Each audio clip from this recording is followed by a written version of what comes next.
Hello, and welcome to the H.A.B.I.T New Volunteer Information Meeting video. During this next hour, plus or minus, I hope to give you all the information you need to know whether you think your dog, cat, or rabbit would be a good fit for our program, let you know what you need to do after you've watched this video, and hopefully answer all your questions.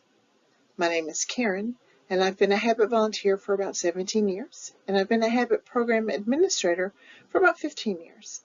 So, if a mistake has been made, I've made it. But if something good has happened, it's because I've had great animals. The important thing that you'll need to remember is my email address, which is habit@utk.edu. At the end of this presentation, there will be a magic word, and that magic word will need to be added to your emails when you ask me for paperwork to get your animal started in the program.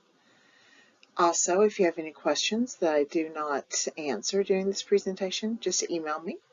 And because most of our animals are dogs and humans, but mostly dogs, I'll be talking more about dogs than I will cats or rabbits. So it's very likely that your cat or rabbit questions will not be answered. So just let me know what those questions are. Also, when you are emailing after you've been through this video, for the correct paperwork, if you have a cat or rabbit, please let me know so that I can give you the right paperwork for the right animal. Also, if you are here representing a facility, but you do not personally have an animal that you want to be involved in the program, you are welcome to stay and listen to what I have to say to all the volunteers, but you're also welcome to leave and to email Ruth Sapp at rsap2@utk.edu and ask her to notify you at the next facility contact meeting. Again, her email address is rsap2@utk.edu. So why are you here? Do you have an amazing animal and you would like to share them with the world? Or have you always wanted to do this kind of work, and so when you were choosing your animal, you chose the animal that you thought would be good at this work? But thinking about it, does your dog, cat, or rabbit even have a dream of doing this kind of work? Is it your dream or their dream? And how do we ensure that it's a good match for your animal? Some of our animals just want to stay at the house and greet us when we come home.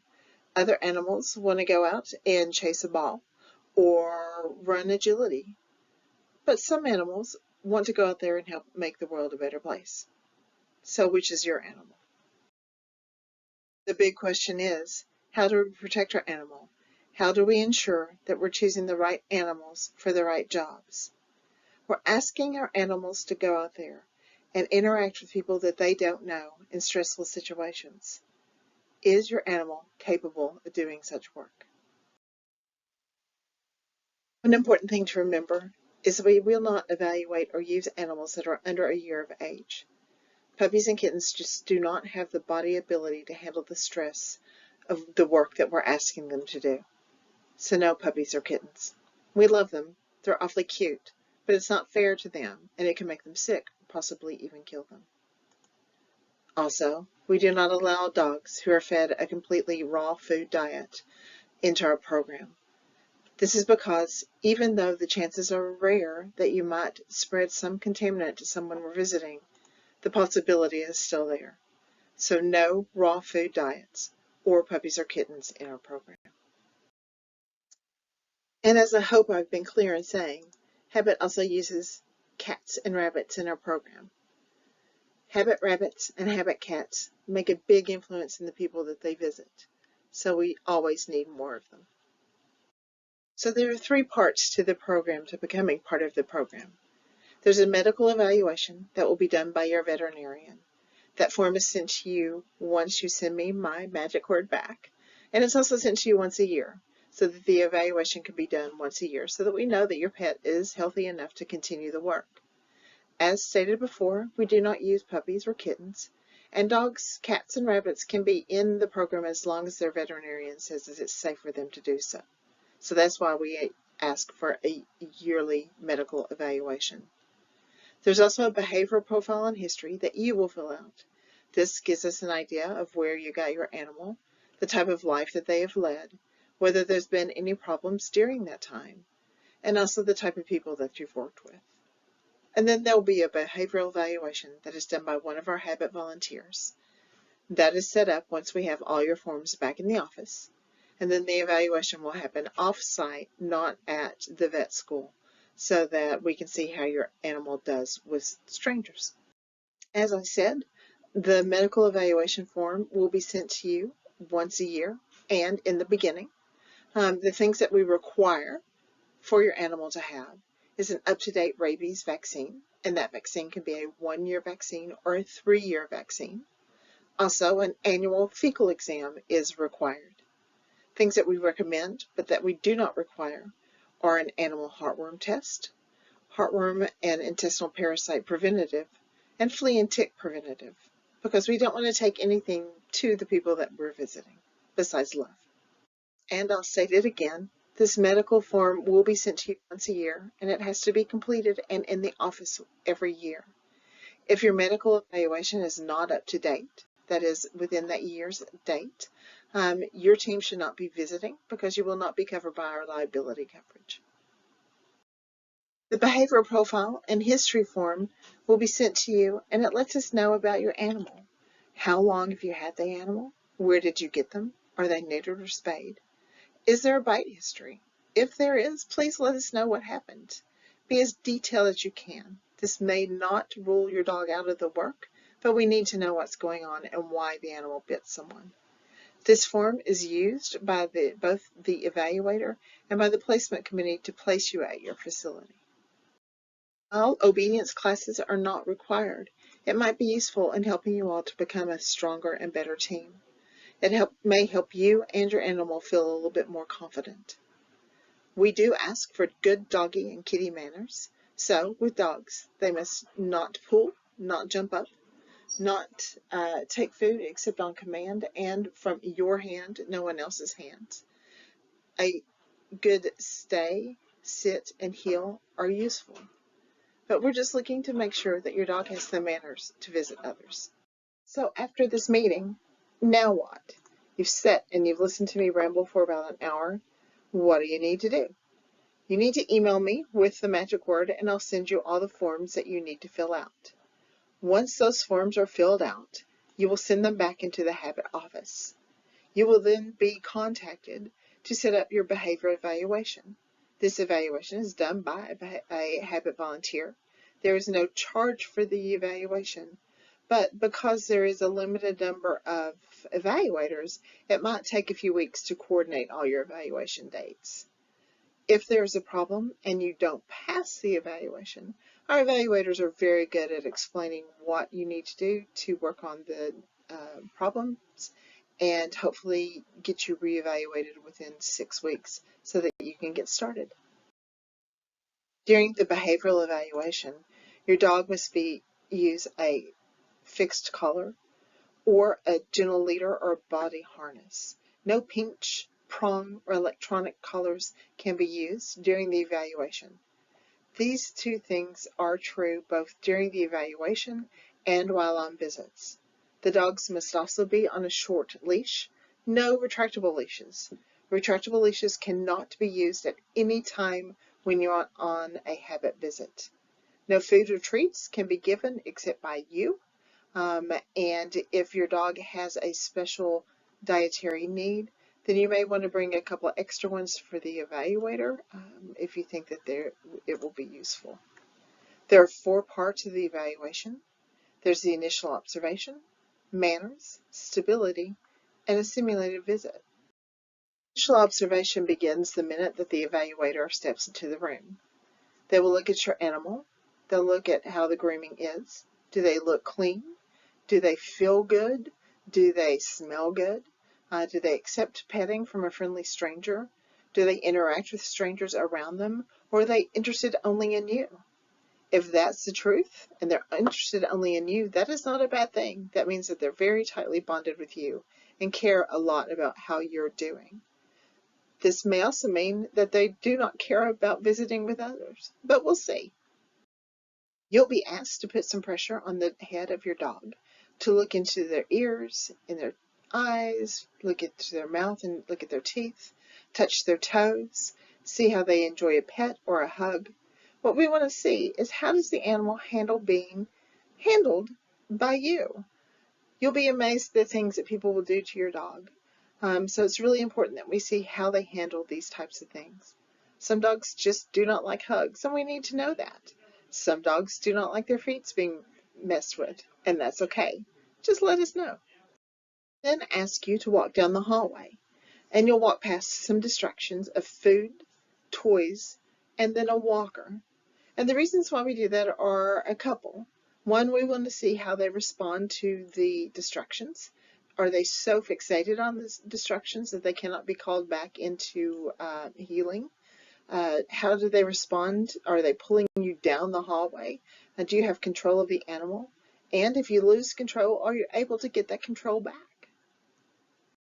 We also want to look at the stability. How do they respond to loud noises, strange objects, people talking loud near them, unexpected touching? How do they handle riding in an elevator? We want to see, how does your dog deal with stress? We're not asking them to be bomb-proof, but we are wanting to see how they respond when something startles them, and do they come back to their baseline easily, or does it take them a few minutes to calm back down? Then take them on a simulated visit. We'll take them into an office where there are a number of people because we want to see how they respond to men versus women, short versus tall, sitting versus standing. Do they even want to visit? And if they're not interested in visit, can you talk them into doing it? We want to see how both you and your dog handle this type of visit. Also, it's important to always evaluate your animal for stress. Is it a little stress or a lot of stress? How do they show it? How do you read it? And how do you respond when your animal is showing stress? Also evaluating you. Are you in control of your animal at all times? Are you able to have a conversation with someone while keeping an eye on your animal to make sure that all their interactions are positive? If you see something going on that is not positive, are you able to get your animal out of that situation? It's a weird line that we walk as habit volunteers. We want to make sure that the people are getting all that they need, but it's also very important that we make sure that our animals are comfortable and enjoying themselves. A good therapy dog shows no signs of stress or aggression. They're reliable, controllable, and predictable. Again, they don't have to be bomb-proof, but we want to make sure that they come back to baseline quickly and without any major stress. After the evaluation, you'll know whether you've passed or not. If you've passed, we will add you to the liability coverage, and your information will be sent to a facility monitor to set up your first visit. If you do not pass, then we'll explain what the problems were and how to work on them, and then set up a reevaluation date. Let's talk about your facility placement for a moment. How do we know where to place you? Well, while you're with us having your animal evaluated, we'll talk about the type of clients which you would like to work with and how far you're willing to drive to get to this placement. And then we'll ask you which of those two things are the most important to you. We'll then take your answers and we'll look at our list of greatest needs. We'll give you some locations that have been on our waiting list and let you make a decision if you have some options. Then once that's been decided, we will give your information to the facility monitor and they'll contact you to set up your visit day and time. But a little bit more on that later. Prior to your visit, it's important to remember that your animal must look good, smell good, and feel good. They need to be brushed, clean, and presentable. Free, healthy. So no vomiting, diarrhea, no hot spots, no wounds. And if there's been a problem, clear it with your vet before you go back to visit. And as always, during your visit, monitor for stress. A little stress is good, a lot of stress is bad. Some general signs of stress to look for in both new and established teams are reluctance to enter a facility, reluctance to interact with people, reluctance to get out of the car, or a change in any habits.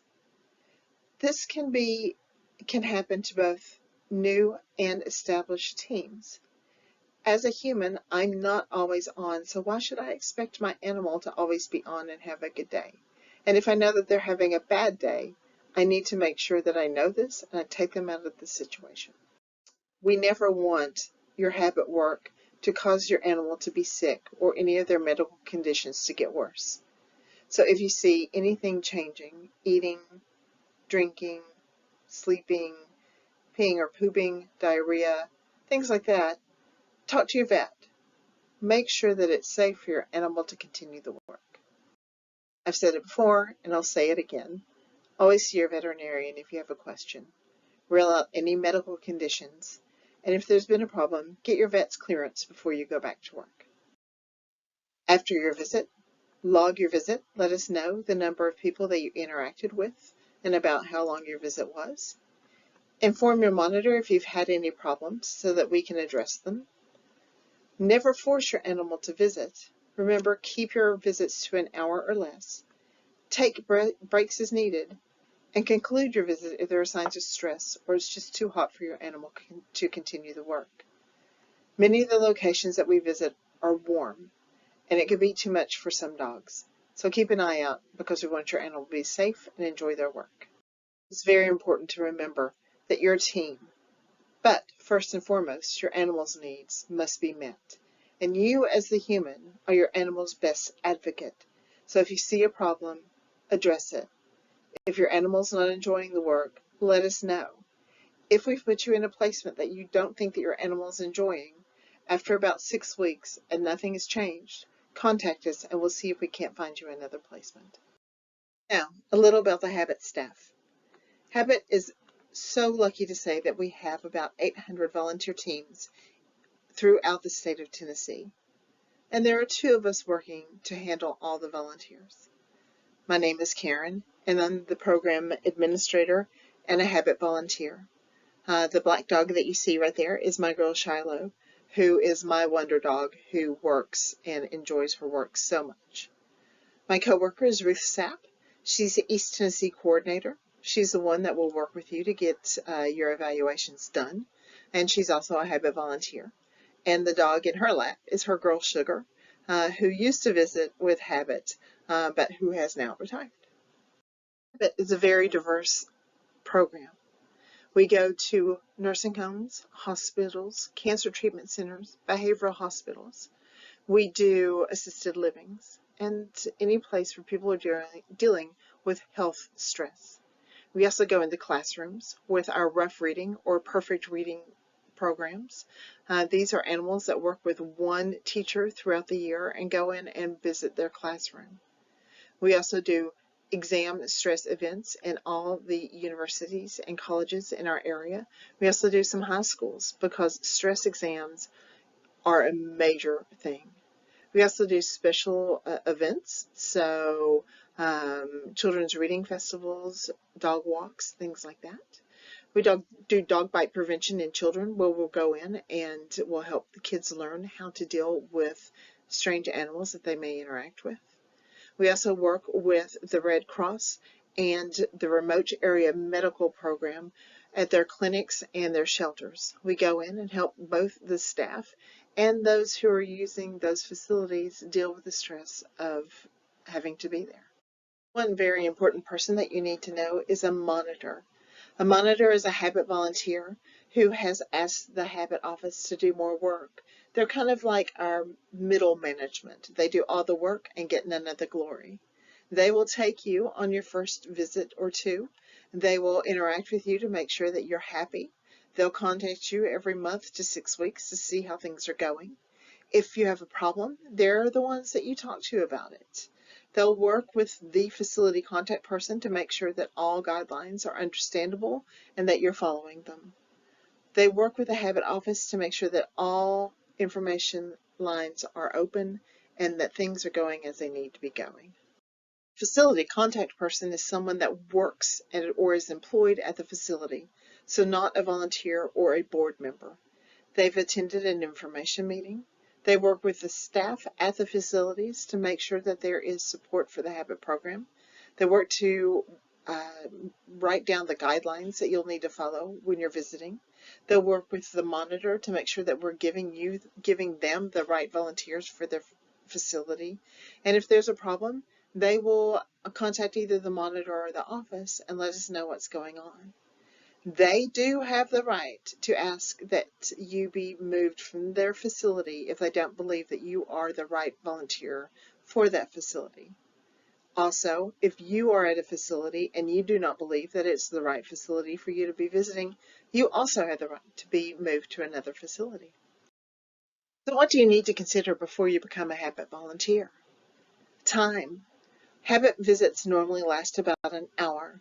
So when we're talking time, the visit time is really the smallest amount of time. There's driving to the location. Sometimes there's even parking at the location. But then there's also making sure your dog is clean, making sure that they're not shedding too much to visit. If they are shedding, do you carry a brush or roller to get the shedded hair off the people you're visiting? Stress on you and on your animal. It's a very stressful thing that you're doing.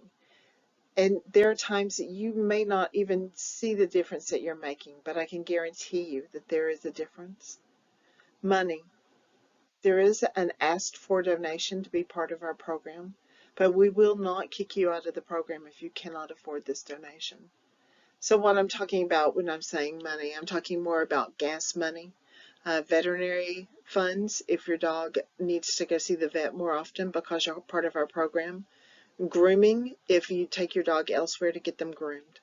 And all that costs a bit of money. So you need to look at your money situation and can you handle it. Also, you need to remember that you may not see the difference that you're making in the lives of the people that you're visiting. You won't make the dumb talk or the blind see, but you might. You just might know it. We hope that the staff tell you all the difference that you're making in their lives, but they may not. They may not remember to do so. But just know you are making a difference. What is your job description as a H.A.B.I.T volunteer?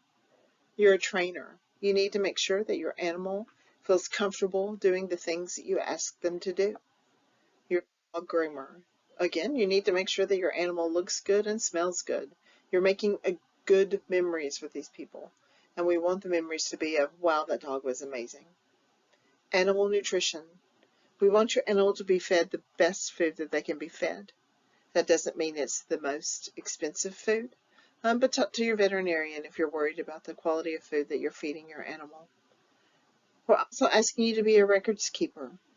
Please log the visits that you make. Right now we're doing that logging on paper, but we're hopefully going to an online thing where you'll be reminded to log your visits. We're looking at the number of people that you visited, so your contacts. These contacts include the clients and the staff at the facilities you visit. But really, as a habit human, your most important jobs are a smiling face while people talk to you about your dog, and a driver to get your animal to the places that they need to go to visit. What are you not? What is not your job? Your job is not to be a healthcare worker. You're not to move people from their wheelchair to their bed. You're not to help them move up in the bed. You're not trained to do that safely for you or the people that you're visiting. You're not to give them drinks or food while you're on a visit. If they ask for a sip of something, then tell them you'll get their nurse or their caregiver. You're not a teacher. You'll be working with teachers, but you're not a teacher. So let the teacher tell you how to interact with the kids. You're not a counselor. People will tell you many things. You'll hear their problems, their fears, and it's your job to listen, but it's not your job to tell them how to fix it. You're not a breed advocate. All of us have breeds that we enjoy more than others. And while I think my breed is the perfect breed, it's not my place to tell people that that breed is the one that they need to have. And you're not a paparazzi. All of us carry around our phones with us every day, which have a camera and a video camera on them. But we cannot take pictures of the people that we're visiting. It's against HIPAA and against FERPA, and FERPA is a school equivalent to HIPAA. If you are found out to be taking pictures while on a visit, you may be asked to leave. You may be asked by the people that you're visiting to if they can take a picture of them with your animal. If you're okay with that, and you can say no, but if you're okay with that, make sure that the picture is taken up against a wall or in a way so that no one else can be seen in that picture besides the person that you're interacting with. This may be that you need to be in the picture and be as wide as you can in the picture to block out anyone behind you. But it's very, very important to remember that you cannot take pictures, but that others may be taking pictures of you, and you can say no. Once you're a volunteer and you're visiting, what do you need to remember? Your animal must have a habit scarf on and visible while you're on a visit. That is your animal's job uniform. If your animal is too small or too large to wear a scarf, the scarf can be put on their leash or on the pram or on the basket that they are being carried in. You, the habit human, must have your habit badge on and any other facility required identification on while you're visiting. While you visit, it's one dog, one person on a visit. Some habit volunteers have multiple habit dogs. And while it would be very nice to be able to take all your dogs on a visit, you cannot. It's hard for us to be able to keep an eye on one dog, let alone two. So, one dog, one person on a visit. If you have multiple dogs and you would like to have a different placement for each dog, that is something we can do. Or if you want to stay at the same placement, you can take one dog one week and one dog the next week. It's important to remember also that some facilities will require further training, further background checks, flu shots, or TB testing. If this is asked of you, it's because the facility is asking it, not that habit is asking it. This may delay your start, and this is really out of our hands because it's the facility requiring it. If you do not want to do the things that they ask, or if you think that it's taking too long, you can holler at us and we'll check on it. But there's really not that much that we can do about how long it's taking. Habit dogs come in all shapes and sizes. There's not one perfect fit. Sometimes you only see golden retrievers used as therapy dogs, and that's wrong. Goldens are great. Don't get me wrong. I've had personally some great golden retrievers who've done great at the jobs. But I've also had great Pyrenees who are great at it, mutts that are great at it, and I've had golden retrievers that really could not have cared less about visiting other people. So it's important to remember the dogs come in all shapes and sizes, and they all have skills and talents that need to be used. We ask our animals to learn a new language, the human language, be that English or Spanish or whatever the language is. We're asking them to learn a different language than what they use. So it's really important that we also remember that we need to learn to read their signals. What are their stress signals? What are their calming signals? What do they do when they're showing us that they are unhappy? It's very, very important that we learn to read dog, cat, or rabbit before we take them on any visit so that we know that everyone is safe. There are 3 types of support animals, and it's important that we know the difference between them all. Service dogs or service animals can be dogs or miniature horses. There are no other types of animals that are legally seen as service animals. These animals have been trained to do 2 tasks that are related to someone's disability.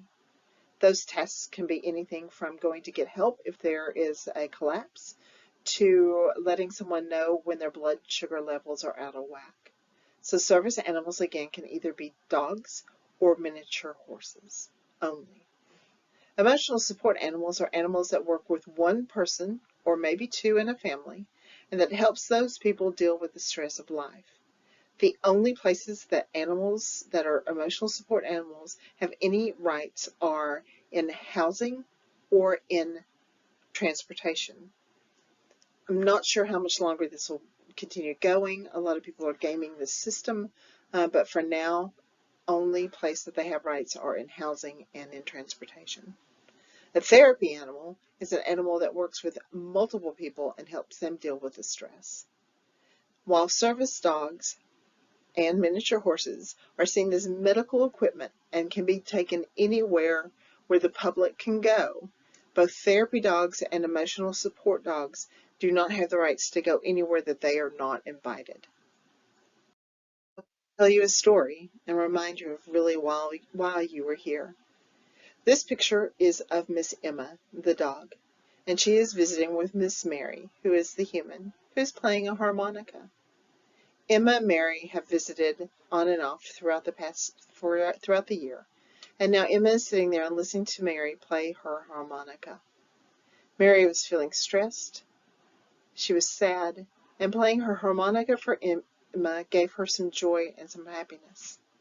For the hour that Emma visited in that facility, she sat there and listened to Miss Mary play her harmonica, and it made Mary happy. It's important to remember that it's not the number of people that you visit that's important. If I visit with one person during a visit, then that's the one person that I needed to visit with.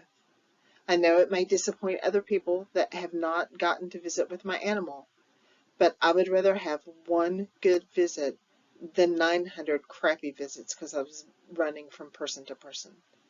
So remember, take your time and enjoy the work that you're doing. So you've done it. Congratulations. You've listened to me ramble for about a half hour, and now I get to tell you the magic word.